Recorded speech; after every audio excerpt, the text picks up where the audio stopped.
রাজ্য বিজেপির অন্দরে ফের সংগঠন ঘিরে কিন্তু উঠছে প্রশ্ন। দলীয় কোর কমিটির বৈঠকে ডাক পেলেন না প্রাক্তন সভাপতি দিলীপ ঘোষ।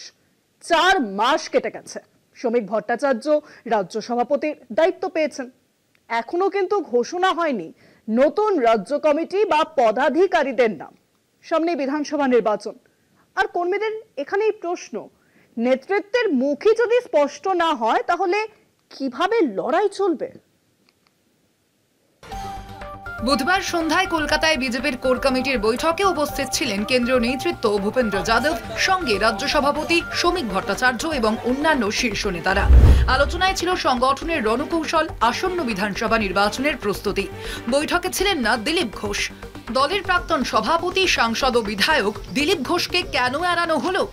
দেখুন, পশ্চিমবঙ্গের রাজ্য সভাপতির সময়কাল কিভাবে এগোচ্ছে, সাংবাদিকরা এই সম্পর্কে আগ্রহী এবং তা নিয়ে দিনক্ষণ হিসাব রাখছেন জন্ম তারিখের মতো। এটাই বিজেপির সবচেয়ে বড় সাফল্য। এই নিয়ে চিন্তার কোনো কারণ নেই। আমাদের দল কিভাবে চলবে, আমাদের কবে কমিটি তৈরি হবে, সেটা আমরাই ঠিক করব। আমাদের এটা নিয়ে কোনো চিন্তিত হওয়ার বিষয়ও নেই। আর আমরা যখন আমাদের কাজটা আমাদের করব, ওটা সাংগঠনিক বিষয় না।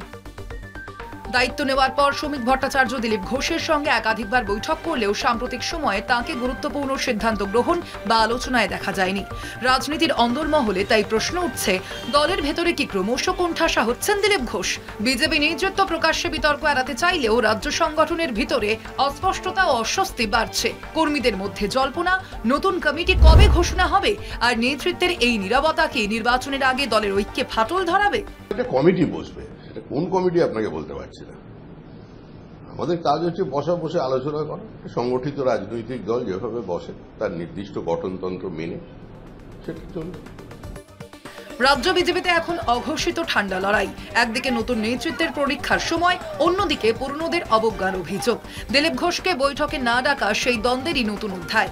প্রশ্ন একটাই, রাজ্য বিজেপি কি সত্যি একজোট, নাকি অন্দরের ফাটল আরো গভীর হচ্ছে? কলকাতা টিভি।